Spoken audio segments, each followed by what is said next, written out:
Shalom, shalom. Peuple de Dieu, soyez tous bénis. Amen. Oui, vous savez, dans le livre d'Ésaïe, chapitre 60, le premier verset, nous avons vu, Dieu a dit, toi et sois éclairé. Lorsque nous nous sommes assis dans des situations vraiment que c'est difficile et à des moments donnés, des gens, ils disent, est-ce que Dieu existe? Vous voyez? Est-ce que Dieu existe? Je vais vous dire quelque chose, bien aimé dans le Seigneur. Si ce n'est pas possible de se lever, Dieu n'allait pas nous dire cette difficulté-là, ça a pris de ma main, ça a pris de ma force. Non, bien aimé, ça n'a pas pris toute ta force. Tu as une force en toi parce que tu es né de Dieu, parce que tu as le Seigneur Jésus en toi. Donc, tu as cette nouvelle vie-là, tu as cette nouvelle force qui te donne la victoire. Et cette victoire est déjà en nous.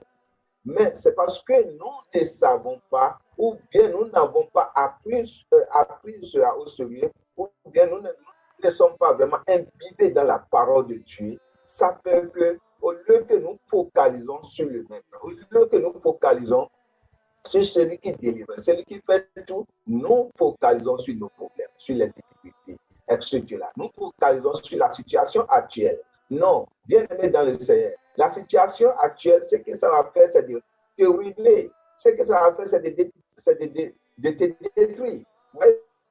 Donc, dans le livre de Jean, chapitre 10, verset 10, il dit que le volet ne vient que pour détruire, dérober, etc. Mais Jésus dit, je suis venu et je suis venu pour vous donner la vie et la vie en abondance.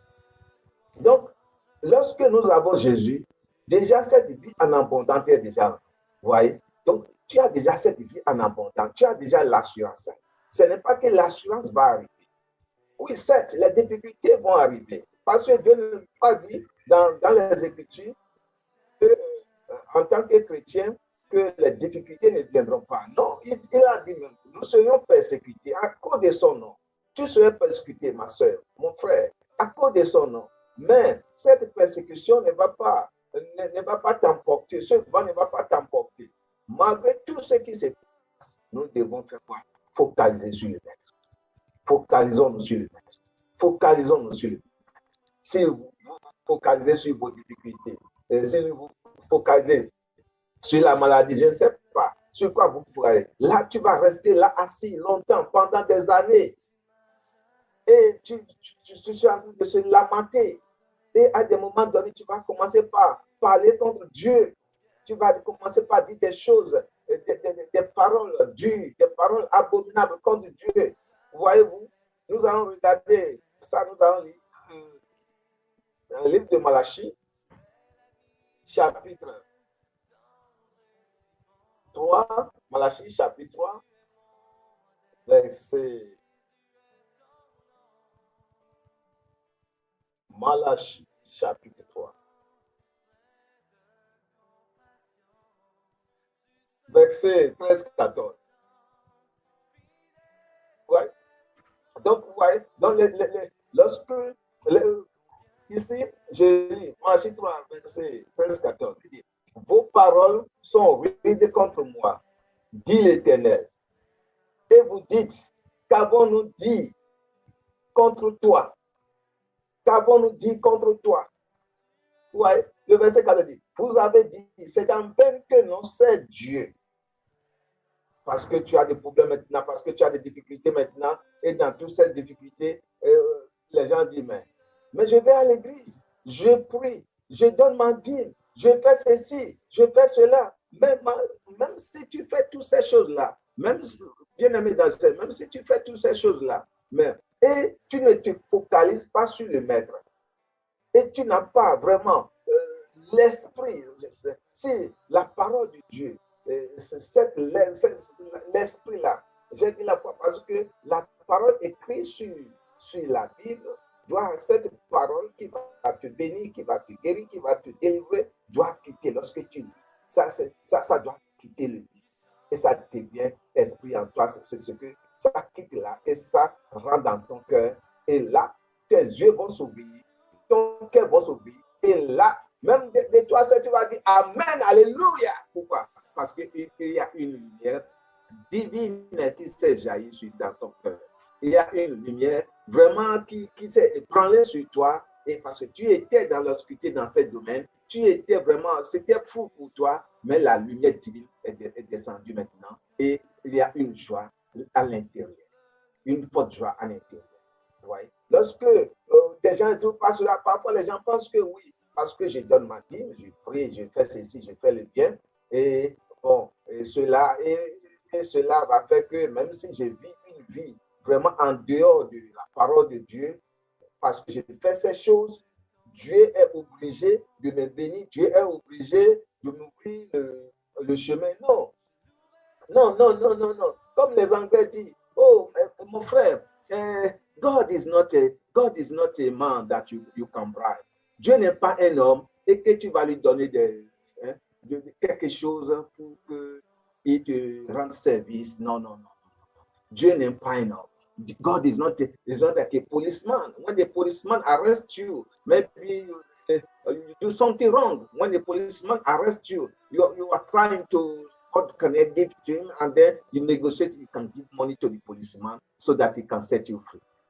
Bien-aimé dans le Seigneur, Dieu n'est pas ce genre de police. Lorsque vous faites des choses, vraiment, vous êtes dans l'erreur et vous lui donnez de l'argent et que le police peut régler votre problème malgré que vous êtes en faute. Non. Dieu, ce que Dieu nous dit, c'est de vivre sa vie. C'est d'avoir sa vie en nous. C'est d'être comme lui. Voyez-vous, c'est d'être comme lui. Maintenant, nous laissons les difficultés, nous laissons les problèmes de nous envahir et nous disons, où est Dieu? Comme quelqu'un est en train de dire, où est Dieu dans tout ça là? Pourquoi je suis en train de prier? Est-ce que tu l'as? Je vais finir le verset 14 que je disais. Malachie 3, verset 14. Alors, non, oui, ok. Vous avez dit, c'est en vain que l'on sait Dieu. Qu'avons-nous gagné à observer ces préceptes? Qu'avons-nous gagné? Pourquoi je vais faire ce que Dieu me demande? Qu'est-ce que je gagne d'être saint? Pour être la sainteté, qu'est-ce que je gagne?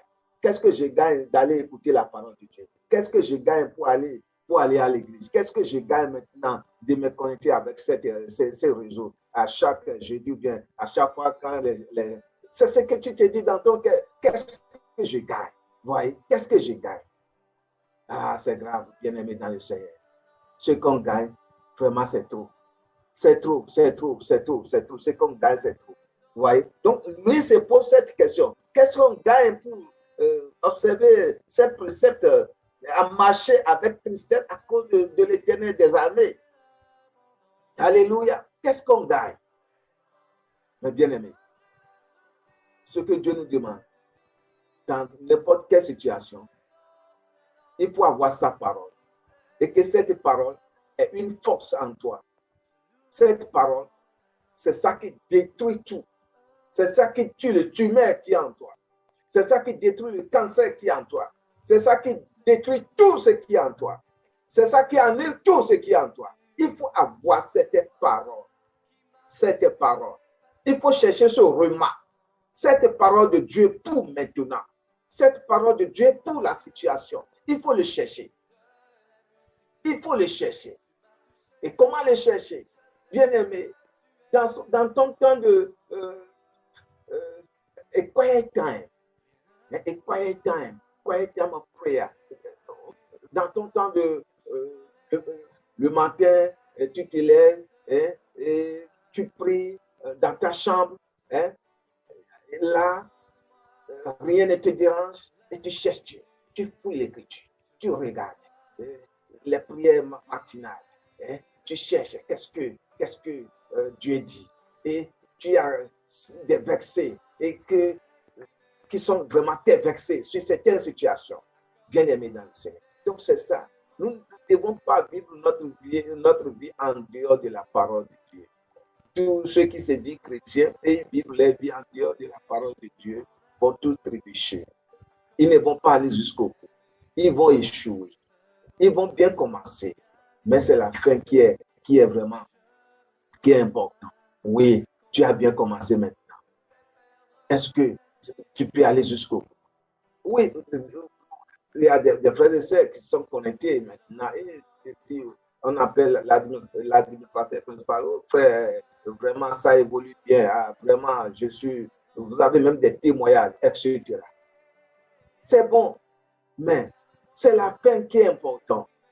Mais parfois, les gens sont moins des choses, vous voyez, moins des choses les touchent, moins des choses, peut-être moins des paroles. Bien aimé, vous savez, le Seigneur, on peut s'effancer involontairement. Je peux dire des choses que tu n'aimes pas, mais parce que tu as l'amour de Dieu, parce que toi-même, ton nom est amour, tu regardes certaines choses, tu effaces certaines choses, tu dis non, le présent, non, ce n'est pas ce qu'il voulait dire. La septième, ce n'est pas ce qu'elle voulait dire. Pourquoi je vais m'offenser contre elle? Non, ce n'est pas ça. Mais lorsque vous n'avez pas la parole en vous et vous êtes encore bébé, c'est que vous êtes comme lui. L'œuf, on ne les touche pas. Quand vous ne faites pas attention avec l'œuf, ça se brise facilement. Donc, vous voyez, donc les gens se brisent facilement. Et ces personnes qui se brisent facilement, c'est ces personnes qui restaient, excusez-moi, c'est ces personnes qui restent longtemps assis dans des difficultés parce qu'ils voient toujours quelque chose sur quelque chose. Ils voient toujours dire des choses sur des... Et de la même manière que vraiment, et ils disent toujours des choses sur Dieu. Parce qu'ils disent non, ça tarde, qu'est-ce que cela, etc.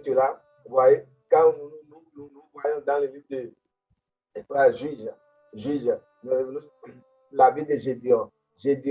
La Bible nous a dit clairement, je crois que chapitre 6, vers le verset 12, la Bible nous a clairement dit que parce que mendiants, ils ont péché.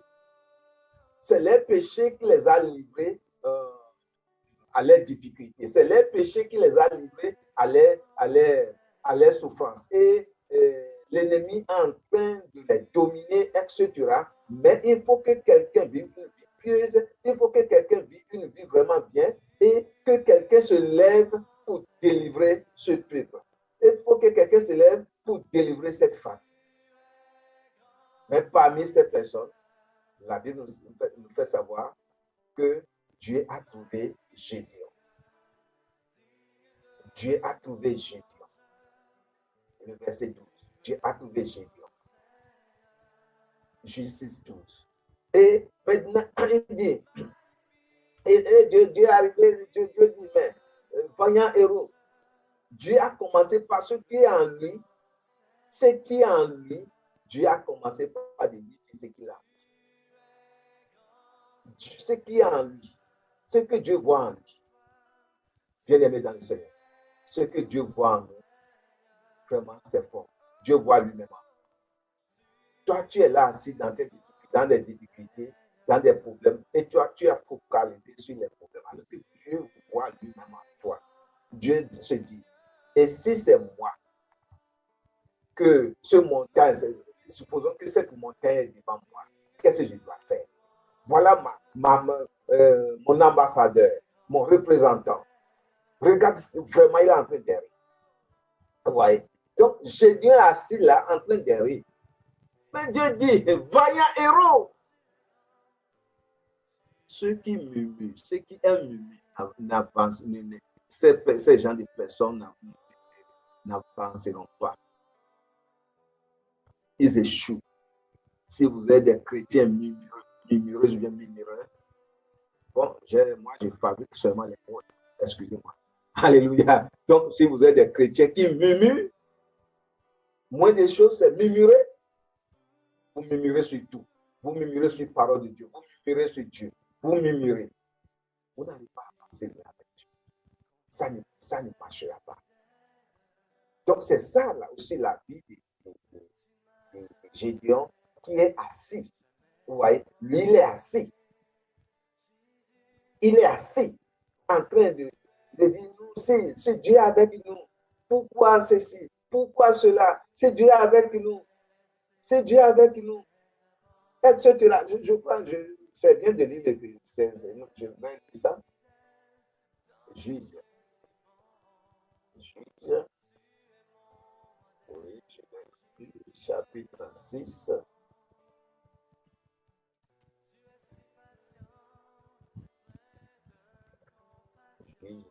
Chapitre 6, verset 12. Ok. Maintenant, l'ange de l'Éternel lui apparut et lui dit, l'Éternel est avec toi, vaillant héros.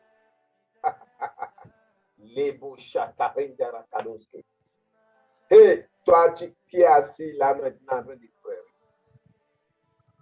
toi qui, au milieu de la nuit, tu te lèves et le sommeil de la sommeil est parti à cause de tes typiques, à cause des circonstances autour de toi. Le Seigneur te parle. Le Seigneur te parle. Le Seigneur te parle. Ma soeur, le Seigneur te parle. Mon frère, le Seigneur te parle. Toi qui es, à chaque moment, tu ne t'appartiens plus. Tu penses trop. Tu es vraiment... C'est comme si le problème de ce monde, c'est comme si le problème de ce monde est vraiment sur toi. Et à des moments donnés, tu penses aller te suicider. Tu vas seulement aller en enfer. Parce que c'est Dieu qui t'a donné la vie. Et Dieu ne t'a pas dit d'aller ôter ta vie. Non. Non. Non. Prends la parole de Dieu. Aïe, aïe, aïe. Prends la parole de Dieu. La Bible dit que le nom de l'Éternel est une force. Lorsque les juges s'y mettent, ils prennent quoi? Le refuge. Si la parole est en toi, bien-aimé dans le Seigneur, je me rappelle un jour, et je suis à la radio en train de prêcher comme je suis en train de faire maintenant sur l'Internet avec vous ici. Et ce jour-là, je disais, comme je suis en train de dire maintenant, mais mon frère, pourquoi veux-tu te tuer? Quel est le problème que Dieu ne peut pas régler?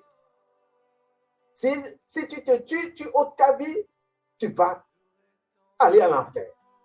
Et en réalité, quelqu'un a pris des poisons et voudrait boire et finir sa vie. Parce qu'il n'en a pas. Il en a tellement marre et il dit ce jour-là, c'est fini. Il doit finir avec ça. Vous savez, quand il a écouté cette parole, le Saint-Esprit a utilisé cette parole et il s'est saisi et il a laissé le poison. Il a commencé par réfléchir. Et après, j'ai fini mon émission à la radio. J'ai donné les numéros. Et il a appelé. Maintenant, mon numéro. Aussitôt fini, mon appareil est sonné. Dit, je suis telle personne, je vous ai écouté à la radio. Où est-ce que je peux vous rencontrer? Je lui ai donné l'endroit où il m'a rencontré.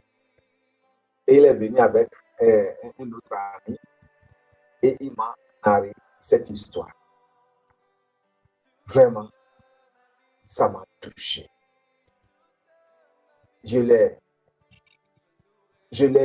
évangélisé, je lui ai parlé. Ce n'est pas ma force, bien aimé dans le Seigneur. Et le Seigneur l'a touché. Et le Seigneur a commencé par travailler dans sa vie. Aujourd'hui, il est un peu plus fort dans mon vie. Il est là, dans mon vie, plus fort. Il ses enfants, tout le monde. Comme il a dit, moi et mes enfants et ma famille, nous servons l'Éternel. Alors, quelqu'un qui est en train de m'écouter cette nuit, ce matin, je te dis, si ce Dieu-là a fait pour celui-là qui veut se suicider à cause des circonstances de ce monde, à cause des problèmes de ce monde, au Bénin, n'importe où tu te trouves, sur la planète Terre, et tu as déjà vraiment marre de tes difficultés, de tes problèmes, le Dieu qui a délivré ce frère qui délivre ce soir au nom puissant de Dieu. Le Dieu qui a délivré ce frère de cet esprit de suicide, te délivre maintenant même au nom puissant de Jésus. Quelles qu'en soient les difficultés, quels qu'en soient les problèmes, etc. Que le Saint-Esprit agit maintenant sur ta vie. Tu peux être musulman, tu peux être bouddhiste, tu peux être n'importe qui, et tu écoutes cette parole. ça devient une puissance de Dieu pour te sauver de l'esprit de mort, du suicide, pour te sauver de la maladie dont tu es en train de souffrir. Cette maladie incurable. Et c'est le rapport des docteurs que tu vois. Moi, mon Dieu me dit que tu es guéri. Mon Dieu me dit que tu es restauré. Mon Dieu me dit que le problème est déjà, que tu as déjà la victoire. Toi seulement. Et lève-toi. Lève-toi seulement. Donc, l'Esprit de Dieu est apparu à celui-ci. Dieu, je suis revenu maintenant à Jésus. L'ange de l'Éternel est apparu et lui dit, l'Éternel est avec toi, vaillant héros. Regardez, je dis, ah, mon Seigneur, si l'Éternel est avec nous, pourquoi toutes ces choses nous sont-elles arrivées? Pourquoi toutes ces choses nous sont-elles arrivées? Il a commencé par poser. Pourquoi? Dieu, pourquoi? Pourquoi? Pourquoi? La même question que tu poses maintenant, bien-aimé dans le Seigneur. Mon frère, ma soeur, c'est la même question que tu poses maintenant. Pourquoi je suis chrétien? Pourquoi c'est ce mal? Je suis chrétien, pourquoi ceci? Je suis pourquoi ceci? Je paie ma dîme, pourquoi ceci? Je vais à l'église, pourquoi ceci? Oui, ça doit t'arriver parce que c'est arrivé pour que tu sais que tu as déjà la victoire. Si cela n'arrive pas, tu n'auras pas la victoire. Tu as déjà la victoire. Pour que cette victoire-là puisse sortir, pour que cette victoire-là puisse être une réalité, c'est pourquoi c'est arrivé. C'est ça, c'est pourquoi c'est arrivé. Et il dit, pourquoi? Il est en train de murmurer. Ouais, j'ai dit murmure. Pourquoi toutes ces choses nous sont arrivées et où sont tous ces prodiges que nos pères nous ont racontés. Quand ils disent, l'Éternel ne nous a-t-il pas fait monter hors de l'Égypte, mais l'Éternel ne nous a pas fait hors de l'Égypte, mais l'Éternel nous a abandonnés et il nous livre entre les mains du mendiant. C'est Dieu qui dit ça, c'est sa pensée. L'Éternel les a fait, maintenant il dit que l'Éternel nous a abandonnés. Et tu te dis, Dieu m'a abandonné. Ma soeur qui t'a dit que Dieu t'a abandonné. Mon frère qui t'a dit que Dieu t'a abandonné. Que cette situation, non. Dieu ne t'a pas abandonné. Dieu est là. C'est toi qui ne sais pas qu'il est là. Il est là. C'est pourquoi il te dit, c'est 61 verset 10, lève-toi, sois éclairé. Mais si tu ne te lèves pas, comment la lumière va arriver? Si tu ne te lèves pas, comment la guérison peut agir? Si tu ne te lèves pas, si tu ne te lèves pas, bien-aimé dans le Seigneur, si tu ne te lèves pas, dis, lève-toi, sois éclairé. Sois éclairé. Lève-toi, sois éclairé. On va encore lire. Nous allons lire cela. Donc, lève-toi, sois éclairé. Vous voyez. Je vais lire le verset 14 de l'Ésaïe, juste d'abord, avant de tourner vers l'Ésaïe. L'Éternel se tourna vers lui et dit, va avec cette force que tu as et délivre Israël de la main des mendiants. N'est-ce pas moi qui t'envoie? Ça, c'est le verset 14. J'ai commencé Juge, chapitre 6, 12 à 14. Donc, on peut bien noter. Juge, chapitre 6, 12 à 14. Le 14e verset dit, l'Éternel se tourna vers lui et dit, va avec cette force que tu as et délivre Israël de la main du mendiant. N'est-ce pas moi qui t'envoie? Bien aimé. Le Seigneur t'envoie ce soir. Le Seigneur t'envoie ce matin. Il t'envoie. Lève-toi. Mon frère, lève-toi. Ma soeur, lève-toi. Lève-toi. Vous savez, à cause de temps, j'ai tellement de versets et que je ne pourrais pas finir. À cause de temps, nous allons nous arrêter là et continuer prochainement. Mais par la compassion de Dieu, bien-aimé dans le Seigneur, quel qu'en soit ce qui se passe, lève-toi. Prends tes courages à Dieu. Et avec Dieu, nous avons déjà la victoire. Avec Dieu, tu as déjà la victoire. Car la Bible dit, celui qui est en toi est plus grand que celui qui est dans ceux difficultés dans le monde. Celui qui est en toi est plus grand. J'ai dit aux gens, vous savez, voyez la vie de Jésus. Pour marcher avec Dieu, il faut être encouragé. Si vous n'êtes pas encouragé, vous n'allez pas loin. Vous n'irez pas loin avec Dieu. Parce que le nom de Dieu est sur nous, parce que le nom de Dieu est sur chacun, est sur toi, tout le monde va t'attaquer. Tout le monde va t'attaquer. Dans ta famille, tu vas recevoir des attaques. Au service, tu vas recevoir des attaques. Et juste parfois, là, c'est juste pour voir si tu es vraiment né. Ouais, si tu es chrétien, tu vas recevoir des attaques. Même dans ton foyer, tu vas recevoir des attaques. Dans les rues, tu vas recevoir des attaques. C'est que le monde peut te dire, est-ce que la sœur Tyrène est vraiment chrétienne? Est-ce qu'elle vit cette vie? Est-ce que le frère Théo est vraiment chrétien? Est-ce que vraiment il vit cette vie? Le frère David est vraiment chrétien? Est-ce que le monde veut voir? Le frère Zach est vraiment chrétien? Le monde veut voir. Le frère Alci est vraiment chrétien? Donc tout le monde veut voir ta vie. Et l'ennemi les envoie. Allez voir, nous envoie. Allez d'après eux. Maintenant, si tu as la parole de Dieu qui peut sauver ton âme, cette parole, alléluia, ça nous sauve de tout. Ça nous donne le conseil. Elle est le meilleur conseiller que nous avons. Le plus conseiller, c'est plus que les conseils de nos parents, de nos grands-parents, etc. C'est le conseil de Dieu qui est le plus bien pour nous sauver. Que Dieu nous bénisse, que Dieu bénisse ce forum au nom puissant de Jésus. Shalom à vous. Bye.